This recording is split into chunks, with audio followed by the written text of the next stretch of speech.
Bom, pessoal do oitavo, voltando aqui para gravar a segunda parte da revisão de vocês, tive uns pequenos problemas técnicos, tive que mudar um pouco aqui o meu cenário. Mas vamos lá. Então, agora nessa segunda parte, eu vou falar sobre o processo de urbanização na América e na África, né? Então, a gente vai focar nas diferenças, na verdade, vai ser mais urbanização na América, focar nas diferenças do processo de urbanização dentro do continente americano e falar também sobre o processo de conurbação. Então, primeira coisa importante é a gente lembrar o que é urbanização. Então, a urbanização é um processo de mudança de características rurais de um espaço para características urbanas.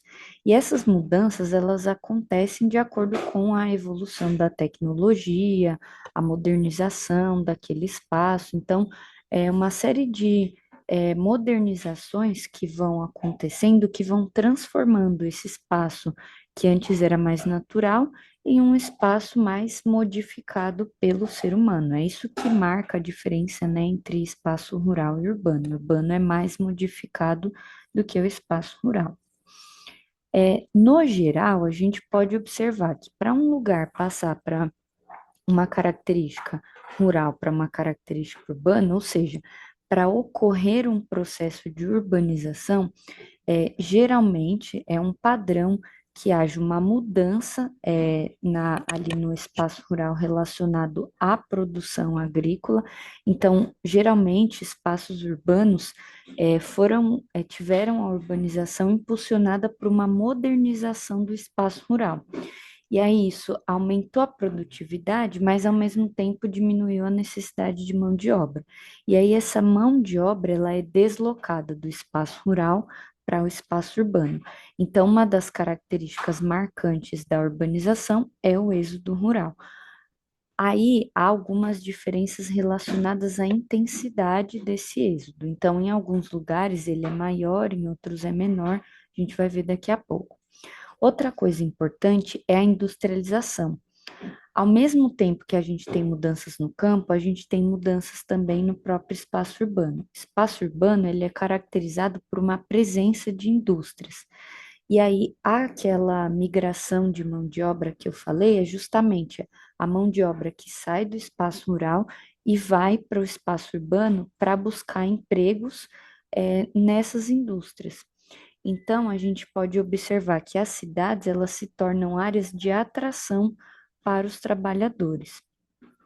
Outra característica do processo de urbanização é que, aos poucos, as cidades elas vão tentando adaptar o espaço para melhor atender a população. Então, há uma implantação de uma melhor infraestrutura, né?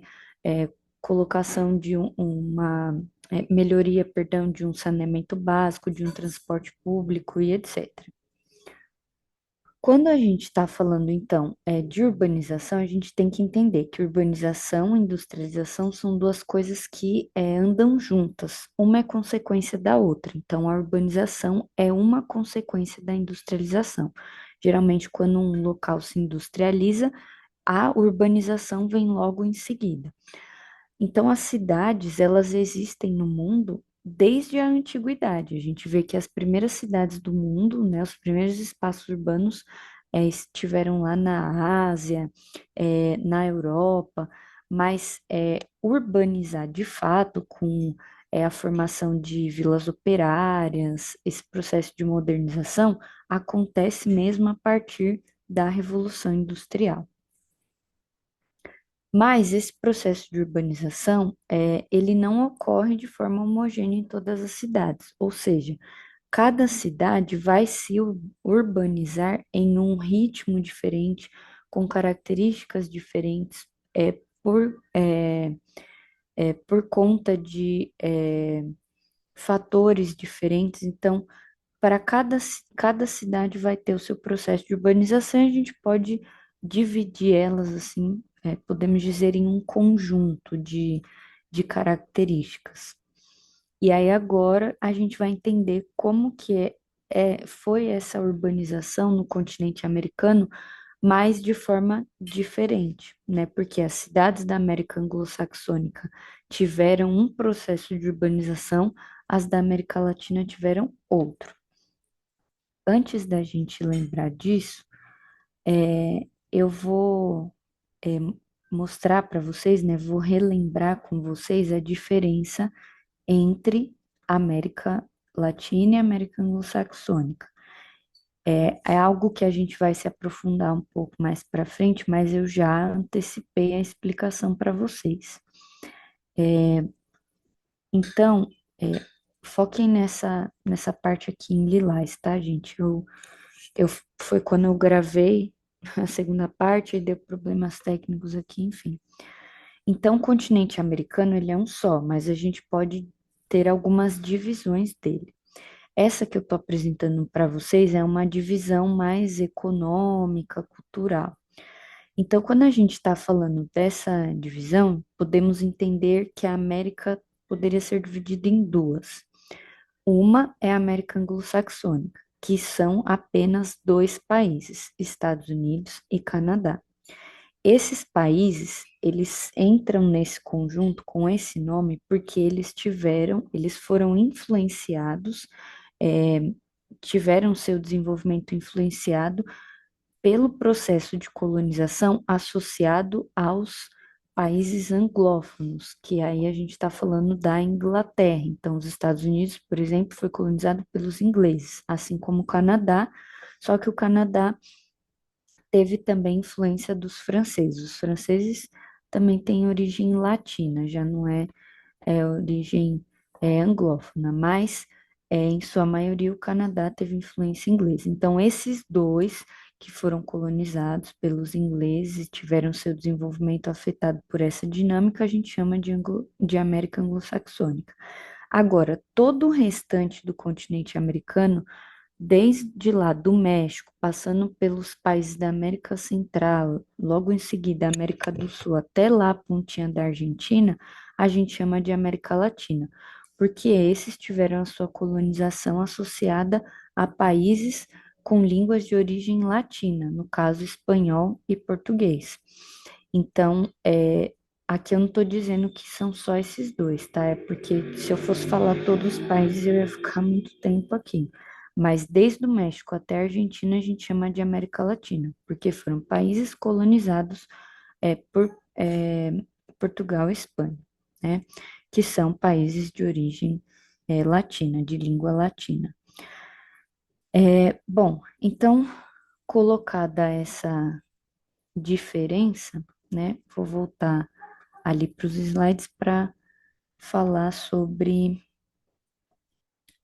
as diferenças no processo de urbanização. Então, o que acontece? Os primeiros países a se urbanizarem no mundo foram os países industrializados, ou os que se industrializaram também primeiro. Esse processo de industrialização, ele começa no final do século XIX, a gente está falando de 1870, 1880. Foram países que, por suas condições melhores de desenvolvimento, eles tiveram mais condições de se industrializar, porque a industrialização também é uma coisa que necessita de investimento. Então, foram países cuja a industrialização e, portanto, a urbanização ocorreram primeiro. Esse processo, ele foi mais lento, então, as pessoas, elas iam para a cidade, né, iam saindo do espaço rural e se encaminhando ao espaço urbano em um ritmo um pouco mais lento, não foi todo mundo de uma vez. E as indústrias também, elas iam se instalando aos poucos. Esse ritmo mais lento permitiu uma adaptação melhor. Então, as pessoas iam chegando, elas iam conseguindo eh, se alocar em lugares da cidade de forma mais organizada. Lógico que para o começo teve alguns problemas relacionados à saúde pública, saneamento básico. A Inglaterra, Estados Unidos passou por algumas dificuldades nesse planejamento. mas logo eles conseguiram identificar esses problemas e resolver. E aí foi se buscando obedecer a um planejamento urbano, certo? Então, aqui, de qual das duas Américas a gente está falando? Da América anglo-saxônica. Então, a urbanização nos Estados Unidos e no Canadá ocorreu mais dentro desse perfil. O processo mais lento veio antes, no século XIX, com uma adaptação melhor e maior planejamento urbano. Depois, lá nos anos 50, a gente teve os países de industrialização tardia, ou seja, os que demoraram mais para se industrializar. Por que essa demora? Por conta das condições de desenvolvimento. Não tão desenvolvidos quanto os outros, eles não conseguiram de cara bancar uma industrialização. Demorou um pouco até acumular capital para trazer as indústrias para cá. Só que esse processo, ele demorando mais, ele foi mais rápido para acontecer. Como assim? O que acontece? Isso, como vocês podem ver aí pela data, ocorreu muito próximo ali da Revolução Verde, né?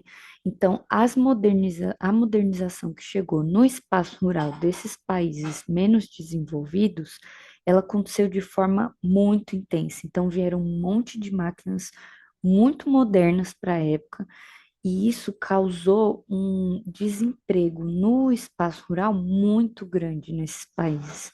Então, países como o Brasil, por exemplo, entre os anos 50 e 60, foi assim que as indústrias chegaram.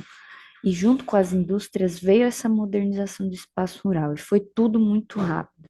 Então, houve uma onda muito grande de desemprego no campo, ao mesmo tempo, um êxodo rural em massa. Então, as pessoas começaram a sair em massa do espaço rural para ir para o espaço urbano. Então, foi um crescimento urbano mais rápido. E por ser mais rápido, ele também foi mais desordenado, porque as pessoas iam chegando, chegando, chegando, onde não tinha espaço já não dava mais, ia procurar outros, e isso foi formando um processo de periferização. As pessoas já não tinham mais como se instalar nas áreas centrais, porque estava tudo ocupado, foram buscar os morros, foram buscar as periferias, lugares mais afastados. Então, foi um processo mais desordenado. É, e isso tem a ver também com a formação de grandes aglomerações urbanas. Por quê? À medida que essas pessoas iam chegando, então a gente pode observar que se formou grandes cidades, cidades muito lotadas e associadas ao fenômeno da segregação socioespacial. Então, quando eu estou falando dessas características, eu estou falando dos países latinos, tá? Então, só para, voltando lá, né, para esclarecer para vocês, para resumir, né, que eu também fiz um resuminho na hora que eu estava fazendo outro vídeo, aqui eu tenho um pouco uma síntese nessa parte aqui de baixo. Então, é, desse lado, é, desse lado aqui, eu tenho, nessa coluna, eu tenho as características dos países da América anglo-saxônica, e desse lado eu tenho as características dos países da América Latina, tá? E aí, em cada linha, eu coloquei uma característica diferente. Então, os países da América anglo-saxônica tiveram um ritmo de urbanização mais lento, que ocorreu antes, lá no final do século XIX, entre 1870 e 1890. Foi um processo mais ordenado, criação de vilas operárias mais organizadas e que foi respeitando um planejamento urbano. Já na América Latina foi um processo muito mais rápido, veio com um pouco mais de atraso, né? Aí a gente está falando de 1950, foram quase 100 anos de diferença. Foi um processo mais desordenado por ser mais rápido, com um êxodo rural em massa e que acabou gerando grandes problemas relacionados à segregação socioespacial. Isso não significa que nos países da América Anglo-Saxônica não tenha segregação socioespacial. Tem também, mas não como teve aqui nos países latinos, tá? E uma última coisa que eu queria falar para vocês nesse vídeo relacionada a espaços urbanos é explicar, né, o que é a conurbação.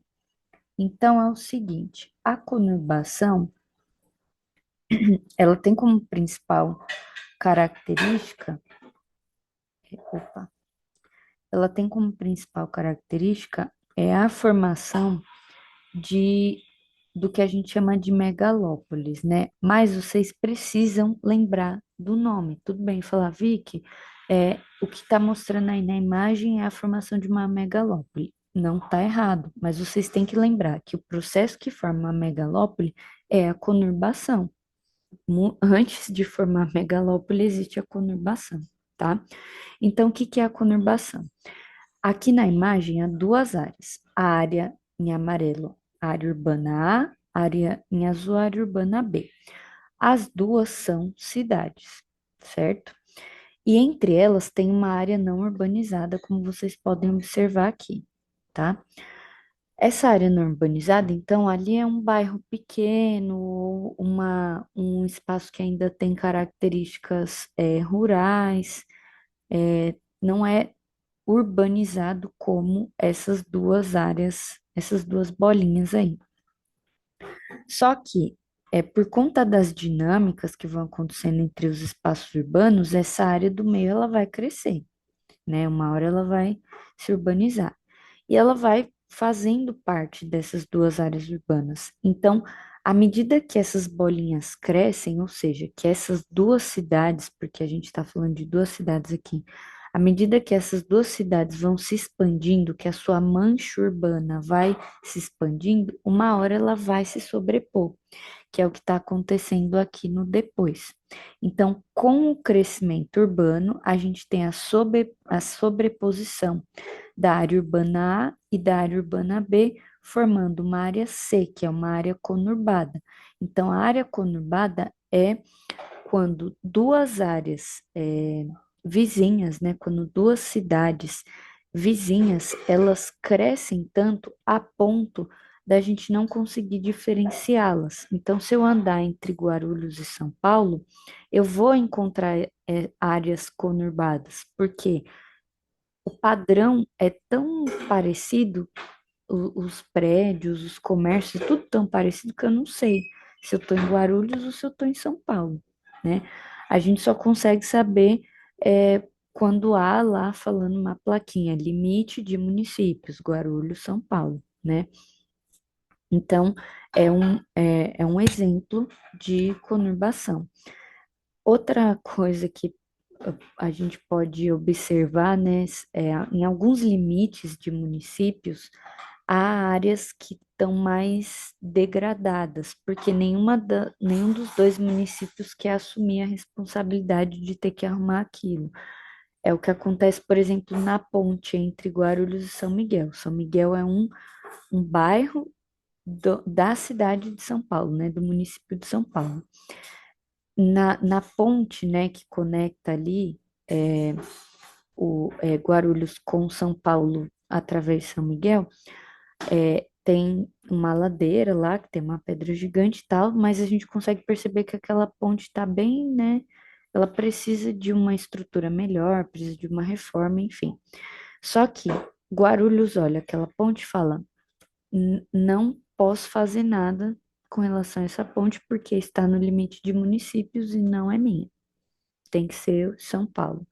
São Paulo olha aquela ponte e fala: tá no limite de município, não pode fazer nada, tem que ser de Guarulhos, porque a ponte não faz parte do município. Então, eles ficam jogando um pro outro a responsabilidade. Nesses casos que a gente consegue diferenciar qual município é qual. Mas de resto a gente passa e olha e fala, tô na mesma cidade, tá? Então, com relação a espaços urbanos, é isso.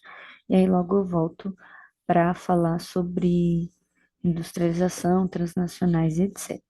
Até.